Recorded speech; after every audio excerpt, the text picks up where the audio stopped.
পুষ্টিকর রঙিন সবজি চাষ হচ্ছে নীলফামারীর প্রত্যন্ত অঞ্চলে। বাণিজ্যিকভাবে নতুন সবজি বিটরুট চাষের উদ্যোগ নিয়েছেন এক তরুণ উদ্যোক্তা। বিশেষজ্ঞরা বলছেন সুস্থ সবল দেহের জন্য ভিনদেশি এই ফসল অনন্য। রিপোর্ট করছেন জুয়েল আহমেদ। এই হচ্ছে রক্তলাল বিটরুট, ভিনদেশি ফসল।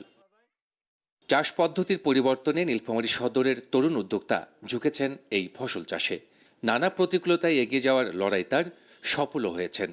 2 বছর ধরে বিটরুট নিয়ে গবেষণা করছেন, প্রতিষ্ঠা করেছেন একটি কম্পানিও। নতুন এ ফসলের সাথে পরিচিত হচ্ছেন অনেকেই।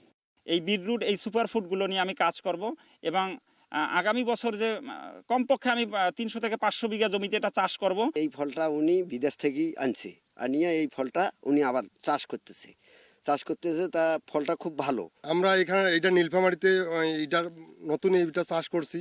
অনেক বড় প্রজেক্ট হাতে নিছে সে। আমি মনে করি তার এটা দুঃসাহস সে দেখাইছে।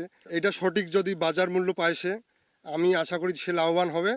পুষ্টিবিদরা বলছেন মানবদেহের প্রয়োজনীয় পুষ্টি উপাদান আছে বিটরুটে, আছে অনেক উপকারিতা। আর বহুগুণের এই ফসলের চাষ বৃদ্ধিতে উদ্যোগ নিয়েছে কৃষি বিশেষজ্ঞরা।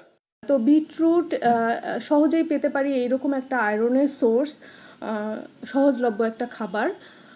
সুতরাং এটা আমাদের শরীরে শুধু যে আয়রনের ঘাটতি পূরণ করবে তা না, এছাড়াও বিভিন্ন ধরনের ভিটামিন মিনারেলস এটার মধ্যে পাওয়া যায়, যেগুলো আমাদের শরীরকে সুস্থ রাখতে এবং এনার্জেটিক রাখতে অনেক ভূমিকা পালন করে। যত কালার ভেজিটেবল বা ফ্রুটস আছে এগুলো আসলে মানুষের শরীরে অ্যান্টিঅক্সিডেন্ট বা আমরা যদি বলি প্রচুর পরিমাণে অ্যান্টিঅক্সিডেন্ট সাপ্লাই দেয় এবং বিশেষ করে অ্যান্টি ক্যান্সার জন্য, মানে ক্যান্সারের জন্য খুবই উপকারী।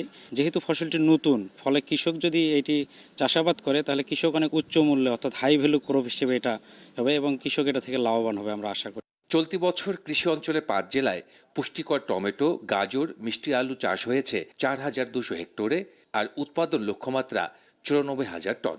বিটরুট চিকিৎসা বিজ্ঞানের ভাষায় এটি সুপারফুড।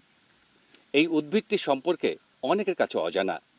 মানবদেহের অন্যতম এই খাদ্য চাষ হচ্ছে নীলফামারীর প্রত্যন্ত অঞ্চলে। জুয়েল আহমেদ, বাংলা ভিশন, পঞ্চপুকুর, নীলফামারী।